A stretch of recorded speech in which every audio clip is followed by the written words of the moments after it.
आज हम पढ़ेंगे कल्चर मीडियम।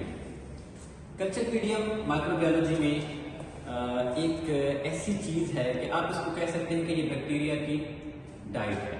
सिंपल इसको समझने के लिए कि लैब के अंदर हमने बैक्टीरिया ग्रो करवाने हैं तो उन्हें हमने कुछ स्पेसिफिक चीजें प्रोवाइड करनी है ताकि वो हमारे पास ग्रो कर सकें।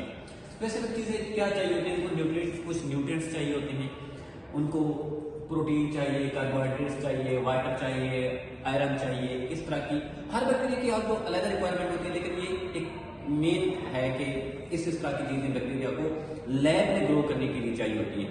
ये वही चीजें होती हैं जो बैक्टीरिया ग्रो करने के लिए ह्यूमन बॉडी के अंदर या किसी लिविंग एनिमल के अंदर ले रहे होते हैं, तो हम उनको आर्टिफिशियली प्रोवाइड करते हैं।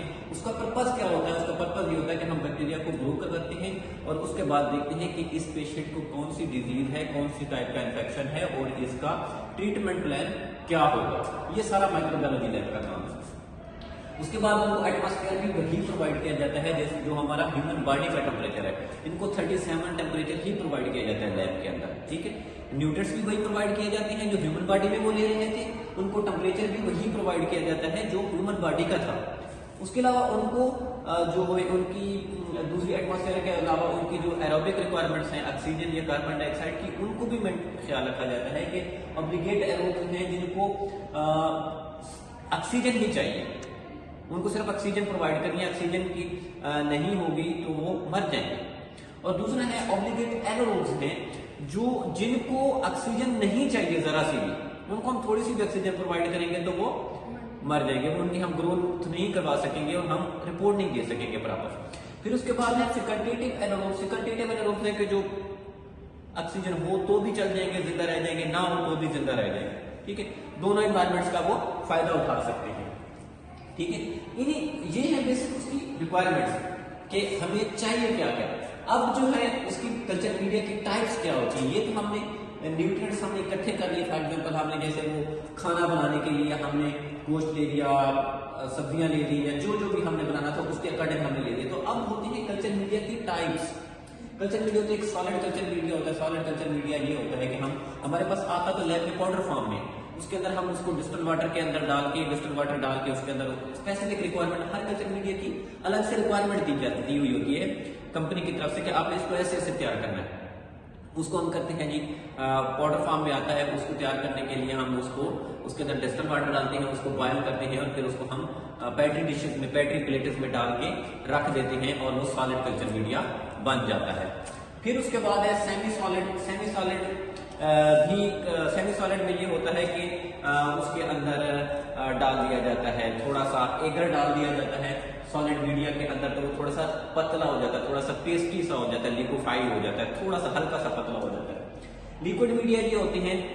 और ये सेमी सॉलिड बेसिकली मोस्टली बल्कि ट्रांसपोर्ट मीडिया होते हैं कि सैंपल हमने एक जगह से दूसरी जगह पे लेके जाना है तो उसको सेव करने के लिए ट्रांसपोर्ट मीडिया यूज होते हैं। कि ट्रांसपोर्ट मीडिया इसलिए होते हैं कि उसी तरह कि उसके अंदर जब हम स्पेसिमेन डाल देते हैं तो उस स्पेसिमेन की कंपोजिशन चेंज नहीं होती, उस स्पेसिमेन की बैक्टीरियल ग्रोथ इफेक्ट नहीं होती, ना बैक्टीरिया की ग्रोथ होती है ना वो उनकी डेथ होती है, तो स्पेसिमेन एज इट सेव हो जाता है।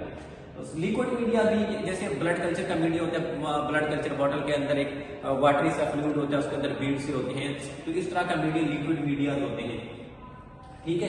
तो कंपोजिशन इसी तरह की है कि कल्चर मीडिया को मजीद आइडेंटिफाई किया जाता है कि कंपोजिशन उसको कैसे, हमारे पास ये तो बेसिक मीडिया है ना, 3-4 के, एक सॉलिड है, एक सेमी सॉलिड, एक लिक्विड है।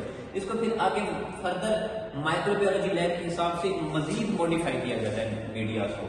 एक होता है बेसिक मीडिया, सिंपल सा मीडिया जो हम न्यूट्रिएंट जो ब्रॉथ वगैरह बना देते हैं लैब के अंदर, तो उनको हम कोई भी स्पेसिफिक रिक्वायरमेंट डाल दी जाती है, कार्बोहाइड्रेट, प्रोटीन डाल दी जाती है, उसके ऊपर बैक्टीरिया ग्रो कर जाते हैं।